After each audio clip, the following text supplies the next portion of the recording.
Hey, Kua. Hey, Kendra. We're back. Episode Six.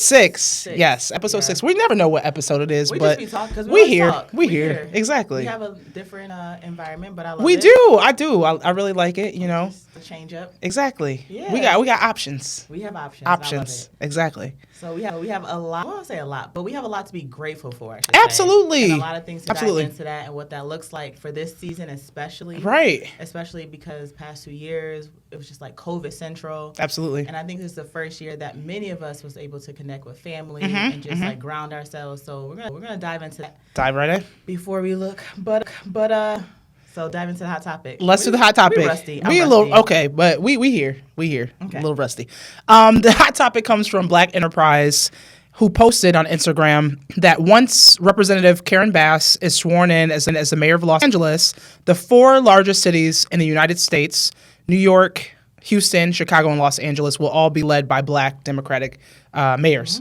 And so this is really big news, right? Big, large cities in the United States being led by Black people.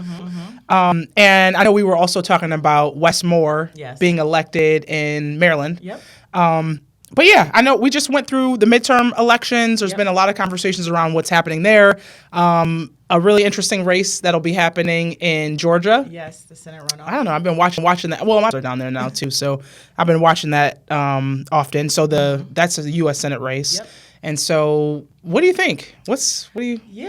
your take? So, looking at the 4 major cities that have a lot of things going on, from especially look at LA, homelessness is a huge one. Yes. In the limelight, there's been a lot of conversation about crime, is it escalating, things like that. So there's some conversations around that as well.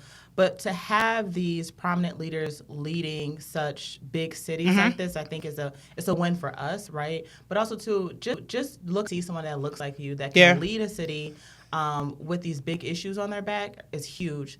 Last week I was in New York City and I had the opportunity to talk to Eric Adams slightly, just a little bit. Okay, look, y'all see how she just put that little flex? Just slightly. You know, my.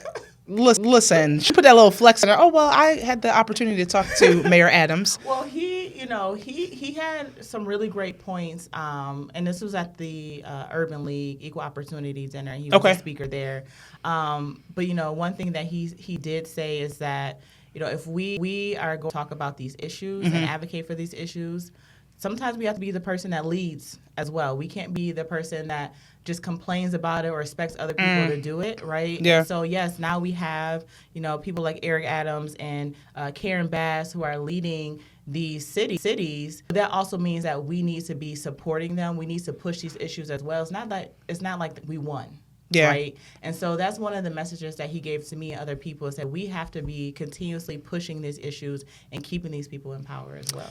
Yeah, I think it's interesting because, like, even just, it goes back to our first season talking about these comments and what people have to say. But, the reality is there's some tough shoes to fill in these roles. And not even just tough shoes, but just a lot of responsibility and what comes with that. And a lot of folks who are scrutinizing, rightfully so, right? Like, when you get into a leadership role, it doesn't just mean automatic support. Right. You have to earn that support and earn that trust along the way. And so folks are just saying, yeah, we'll be watching and watching what happens in these cities. And of course, a lot of these larger cities have, to your point, they have a lot of different issues. Yep. So what does that look like for them as leaders? What does that look like for the people within these cities? Right. Obviously, we have some affinity towards some of these larger cities. I think oftentimes about how our friends and our people of, like, our communities of color talk about what that means. My brother's in Houston. Yep. My older brother's in New York City. And so I look to them to talk about some of the issues that they face on the day-to-day. Yeah. And I remember, talking to Sylvester Turner from Houston last year, and it was a very pivotal moment for me. So being a part of the Urban League, he came to speak with us. We had one of our retreats in Houston. Okay.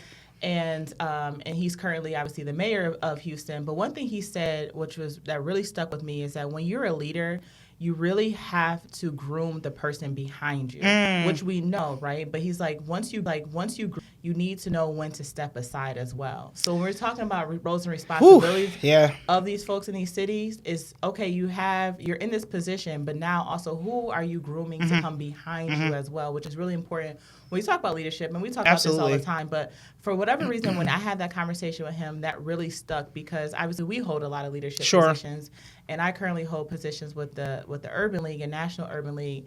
And I've had to take a moment to say, okay, when is it my time to step aside for someone else to lead? Because sometimes your ideas may be stale, they're old. I mean, you've been in those positions for a while. And so just having that conversation with them, always thinking about that. Okay.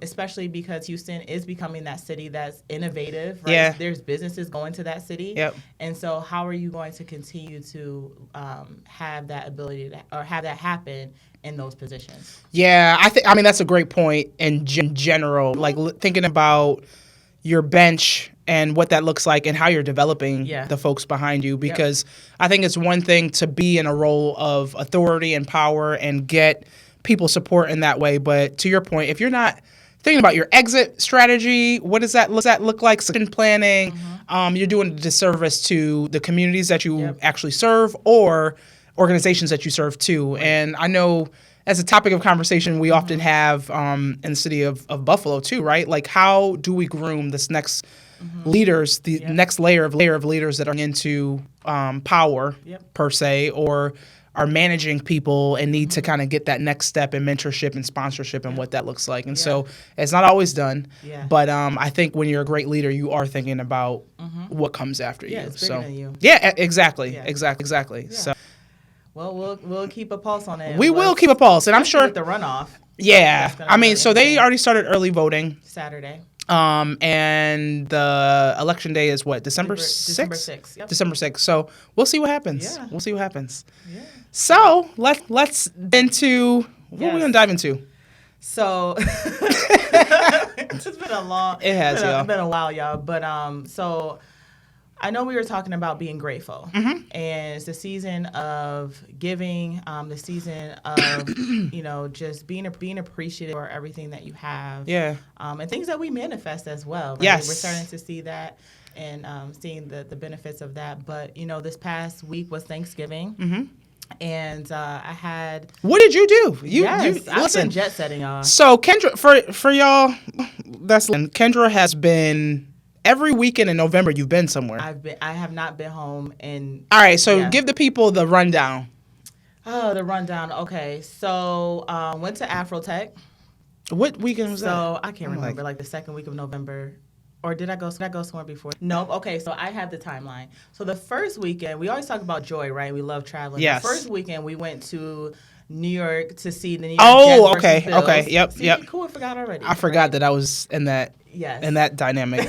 So we went to go see the Bills versus Jets. Jets not have a favorable win. It was very tough, but it still was a great experience. It was. Being amongst Jets fans, I don't know about that part, but. It was just interesting to see how other people. We also, yes. Okay. I'll give you that. Fun, we did have fun. We did. Actually, one of the fans said he feels like he's at an away game because there were so many Bills fans. That's true. There. Yeah. So that was kind of fun. It was fun. And then we got to explore the city. We had some fun. Yes. The following week, I was in I was at Afrotech. Okay. Why don't you talk a little bit about that? Because I think that's a good thing to talk about. I went to do some recruiting for my job, and for me, walking into a space where you had, I think it said 13,000 people. Oh, I didn't know it was that many. 13,000. Okay. Of just Black excellence. Yeah. It does something to you. Yeah. Right? Yeah. Right? And there's people who are walking into the space who are creators, who are innovators, people who are currently holding positions within tech, looking for other opportunities, people who are trying to make the jump over to tech. Right? Okay. And I tell people all the time that, I work in tech, but I'm not specifically have a skill set as it pertains to maybe engineering or something like that. Right. But there's so many opportunities and Yeah. roles within tech Yep. that you can fill, and that is the next wave. Yeah. Right? So there were top companies that were there. Like I said, there were people who had their own businesses and trying to get business from these top companies, which was really great to see. Graphic designers, it was just amazing. And then we had also keynote speakers. So you had Chameleonaire. Oh, Who was there. cool. He Okay. was a keynote speaker. Okay. And then also Mark Cuban was a keynote speaker Okay. as well. But it was just a great space to be in, just to hear from people who are, venture capitalists, and just to see the excellence was. I mean, I have no words to it. Yeah. Right? And just getting to network with so many different people, so that was great. And then networking with other students from HBCUs, Yes. historically back colleges, universities. Yeah. And I remember having a conversation with one student, and they were saying that I think they were sophomore. And they were saying that they were first generation college student. And so they said that's the first step. But now they want to be an engineer. So they're majoring in mechanical engineering. Oh, and that's they dope. never thought that would be for That's them. dope. Right? That's dope. So they're asking questions and wondering what opportunities are out there for them, and just connecting them with different people. It filled my heart with so much joy being there. Yeah. That I'm like, I'm coming next year. Listen, put me on that list because So- I'm like I dabble in tech a little. Put me on that list. I need Dabble to. I dabble enough, right?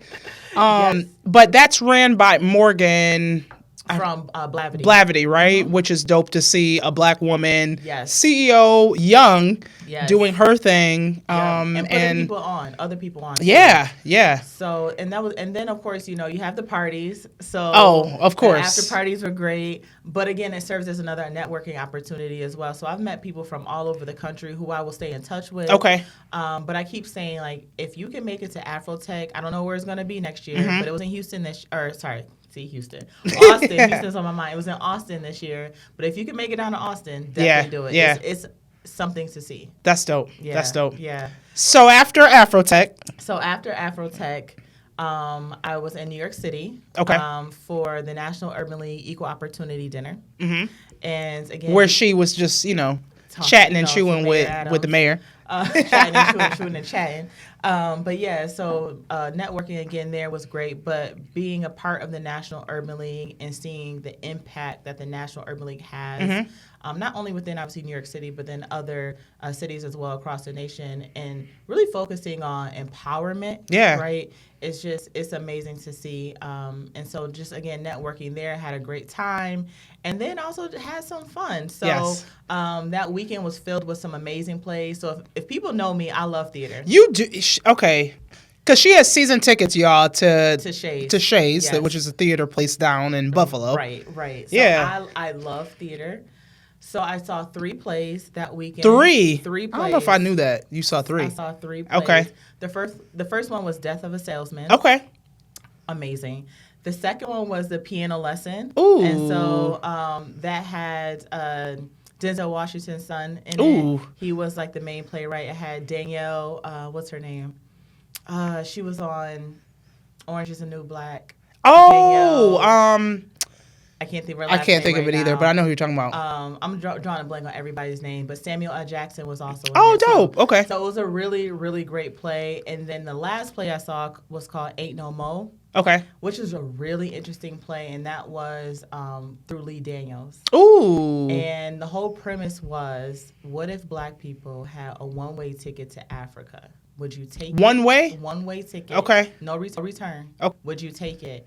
And so The true year of the return, right? Yes. And it was that was probably one of the most powerful Interesting. plays that I saw, because it talked about, how as black people that we're creators, again, we're innovators, right? Mm-hmm. Would you leave that in the United States, or would you take it with you? So it was very thought-provoking. Okay. It's something that you can't really explain it. You Yeah, have to see you have to see it. You have to see it. But it's on Broadway now. How long? It's not For a little running bit? for that long, but it's been touring. So it was in Baltimore. Now it's in New York City. Okay. Hopefully it will get extended, but it's definitely something to see. Okay. So those are my 3 plays that I saw in New York City. Then I was home for a few days in the She snow lit and apocalypse. oh man, yeah, In the snow apocalypse. yeah.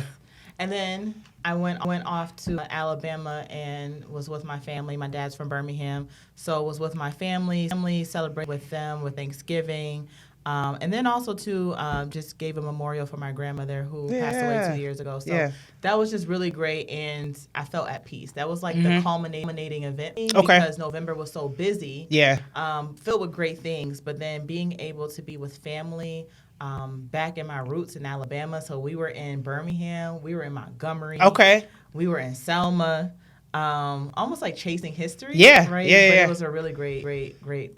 That, I mean, I followed you the whole time, so I saw everything that you was doing. I was like, oh, look at Kendra. Oh, there she is. But everywhere. I think, talking about roots, right? Like, and just the connection to roots, because I have family in the South on my mom's side, but then obviously my dad's side in Ghana too. And I feel like there's just this, you get really grounded when you're around family, right? And especially when you're doing so much busy work and traveling and things like that, that you can't really take that for granted, right?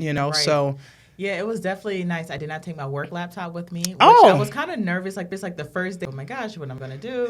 But spending time with family and reminiscing about just the good old times, the road trips. I think at one night, my uncle broke out the old videos from when we were kids. Gosh, okay. So we played it on the wall and projector. It was just like it was just That's so nice. fun. That's so nice. It was a great time just being back with my people in Alabama. So that was fun. Yeah. Yeah. It was low key for me. My mom flew up from Atlanta and we drove to Syracuse and spent time with family. But it was nice. I think I only opened my laptop once. Only once. I wanted to do more, but I really couldn't because my little cousin's running around and just having fun with them. So it was a good time. Yeah, it was a good time. Yeah, and you need that to just ground yourself and recenter. And again, we see what we've been manifesting for the past couple of years. Right. Sometimes it's overwhelming. But it's also nice to put things in perspective. For sure. Yeah. So talk about manifesting things over years and a culmination. This is honestly, I'm super excited because my co-host, the book that she had been working on, and she's a contributing author. Yes. The pre-release is out. Yes, so it's called Six Figure Athlete. First of all, y'all hear that? 6 figures. Right. 6 figures. But here's the funny thing about it. When this opportunity was presented to me, I was like, 6 figure athlete, but I'm not 6 figures. I've been manifesting it. Girl, exactly. So, and it's just so nice to see how everything have just come together, right? But yeah, so this opportunity actually came to me a few years ago. I think it was like the beginning of the pandemic, so 2020, right? Okay. And I actually had one of my friends from college who contacted me and said, hey, I saw this opportunity on social media, and it's this publishing company that is looking for athletes, former student athletes, to come together and just create a book based off of their stories. Okay. And so, of course, you think that everything on social media is a scam, right? You gotta sometimes, yes, but you got to really look at it intently. So I remember calling them up and having a conversation with them and just inquiring about the process and what it looks like and all of that. And at first, it didn't look like the project was going to go because they didn't have enough former student athletes to write about it. So it was a little delay on that end. But it took me a while to write my chapter. So we all have a chapter in the book. Okay. And I have so much to talk about being a student athlete. It was so hard for me to pare it down. To pare it after you've thought about everything you wanted to say. Right. So I wrote down all this. So again, talk about manifesting. Years ago, one thing about being a student athlete, and you know this, right, is that after you graduate, there's a period of time where you're like, what am I going to do with my life? Like, and you feel like you still have a lot of that student athlete mentality in you, right? But you're also trying to figure out, okay, what's next? That adrenaline rush is no longer there. And so for me, I was coaching basketball because I still wanted to be a part of it. And doing so many other different things. I'm like, how am I going to spend my energy? So I had a blog that was called Out of Bounds. The whole point was like, when the lights go dim, what happens next? Okay. Right? And when you say the lights go dim, so the lights going dim. The lights go off. You like from whatever sport you're doing. Yeah. So for basketball, it was, when the lights are off, the scoreboard is off. You step out of bounds because the game is over. What happens next? Okay. That was the whole premise of the Out of Bounds, Lights Go Dim blog that I had. And so when I was writing, I'm like, there a chapter could be called Out of Bounds. So all that to say is keep manifesting and putting things out in the app. You just never know when they need it and they come back, right? And so that's what the name of my chapter is. And it really just talks about my journey through when I started basketball and the lessons learned throughout basketball. And then also, too, as we just talked about, I love theater, right? So I incorporated theater I can't wait. Okay. The chapter. Okay. Really talking about dividing into different acts, so Act 1, 2, and 3. But then also, I remember my dad always saying, whether you're playing basketball or you're in a corporate setting, you're always auditioning. And so I kind of incorporate that auditioning piece into the story as well. Interesting. So it took me a journey, right? And I'm very thankful for the writing process. I know at the end, because I definitely want to do a book by myself. Solo. Okay. But it was really great to also connect with other student athletes. So in the book, you'll connect with basketball players, football players, soccer players. Okay. And all of us have a different story. So typically, you'll hear about, I turned my athletic abilities into all these different traits and have these skills and abilities. But this one is different because it really has a story. Everyone has a unique story to it. And so really excited for it. That's super. First of all, I'm like, all the things that you got going. Y'all done heard her talk about traveling every weekend, little consulting here, little job here. Yeah. I say little job, but we know. So, but it's all about, again, managing your time. We talk about that a lot. Yeah, for sure. Right? Managing your time, even though I'm not the best at it like I used to be. Yeah. But I definitely have some skills from being a student athlete and doing that. But I think also, too, to your point, a lot of people don't see the behind the scenes, right? Yeah. We look at social media, we see the end product, but you don't see when we're up 2, 3 a.m., right, and getting up at 6 o'clock, trying to work out, drink our water, exercise, look good. That too. We won't tell y'all what happened to the 75 hard challenge because it was soft challenge. Oh, was it the soft? It was the soft. We're gonna get back. I've been doing okay. Yeah. Thanksgiving threw me off.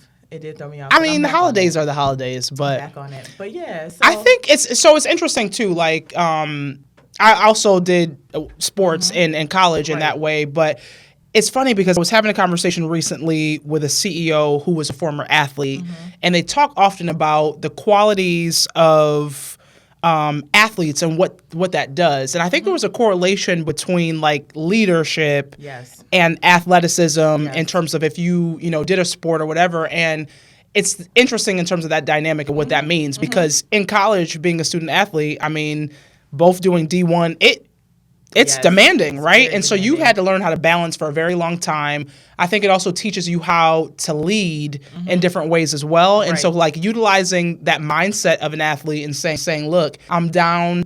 There's 30 seconds left. Okay, I got to do X, Y, Z in order to win this game. It comes into play with your work that you do, your day-to-day life. I think there's a lot of things that you can learn from being an athlete and applying that to life. So it's really, and I can't wait to read, what you got to talk about. I'm definitely excited. Someone actually said to me recently, too, they were saying that, specifically with team sports, it sounds so cliche that there's no I in team, but you really don't understand that until you get older. And so when you talk about leading, too, it's really important to, lead with a team. Right? Yeah.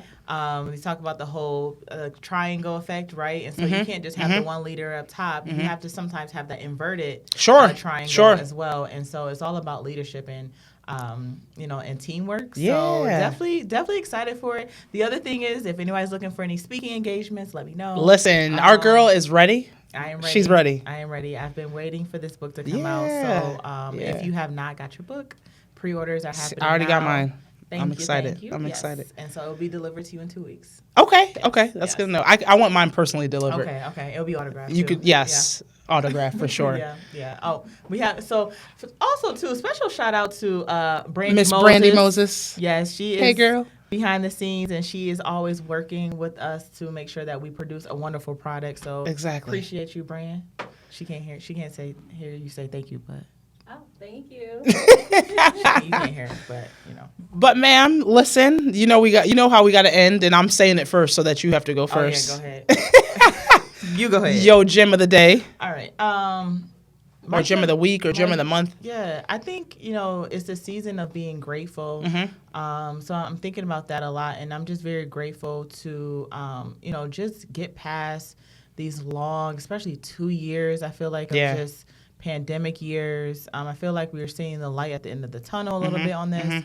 And so I'm just really grateful for that. I'm grateful for family, but ultimately I'm grateful for just having peace. It's taken a long time to get here. I like that. Okay. You know, and the only way I got here was through grace. Right? Yeah. And so grace of God, giving myself grace.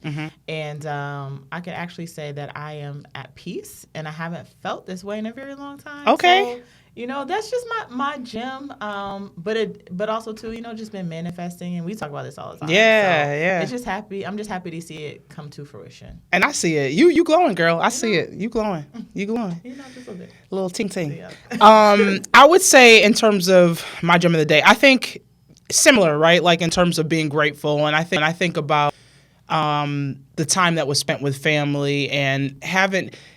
It's like this duality that happens with me, right? Because yes, I brought my laptop and I'm like, oh, I got to get these different things done. And then, you know, there's still a list of things that have to be done. But I also think about just the time to pause and how much that really means in these different seasons. And even when it goes against what you had planned, embracing it and accepting, you know, what that looks like and making the best of it. And so I think for me, it was the pause to be around family, the pause to not always have that laptop open, to watch some TV, to, you know, eat great food with my family, to, you know, just spend time with my mom that came up and visited.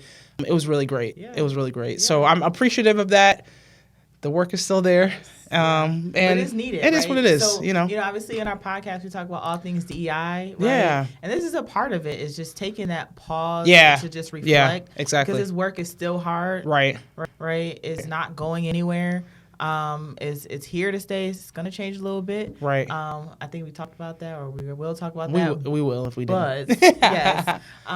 But this is part of DEI work, is to make sure that you're good, because they always say you can't pour from an empty cup. It's true. Right? It's true. And having that space to really process is really important too, because you can start to plan for what that looks like in the future. And so it's a lot of great things that are happening. You know, I think in both of our lives in that way. I think about different projects that have come my way that I'm really excited to be on and start. And then just growing my team on the consulting side, which is super exciting. But wait, can we pause right there? She said growing her team. Yeah, y'all. She's employing people out here. She's giving people paychecks. Yes. Okay, which is huge. It is. It's scary, but it's huge. It is. Yes. And I don't think we don't often take the time to really celebrate wins along the way. And that's something that I've really tried to challenge myself to do. But it's work. You're giving people jobs. I am. It's work. I know. It's work. So I think that's the balance of it, right? It's nice to be in this position, and it's not like I'm just being in this position. I've worked to be in this position, right? And so recognizing that, but at the same time, looking at what balance looks like with 2 full-time jobs. Yes. Lord. But it is what it is, right? And I think making and my motto is usually a day at a time. Yep. And sometimes it's an hour at a time. Sometimes it's a minute at a time. And I'm in a phase right now where it really is a day at a time, you know. But I still make time for fun, yo. Yes, you know, of course, we have a lot of fun. We do. Who's the Bills playing next? The Patriots. Oh, Thursday that's night, right. Thursday That's night right. football. Okay, we'll see what happens. We'll do We something. got a lot of people on the injured list. We're not gonna talk about it. We not. So, and they've even so, we got to rewind. Okay, so every Sunday or Thursday, I feel like we've had heart attacks watching this team. I just have to put that out there for our listeners. Some of them are from Buffalo, some of them are not. Some of them are haters because they, support other teams and be hating on the Bills. But dang, I know. Every Sunday, and I'm just like, I be having heart palpitation. Like I really, I'm supposed to be relaxing and enjoying. No. Every week, yes, it's like, dang, Bills skirting by. Mafia way. I guess so. Support my team. But anyways, we'll see what happens on Thursday. Yeah. All right, girl. Well, all right. I'm appreciative of you and of course, Brandy and Jamil from Cruise Control Media. Yes. So this is the season of just being grateful. Yes, and it's a great season to be thankful and grateful. Yeah. So we will see y'all next time. All right. Peace.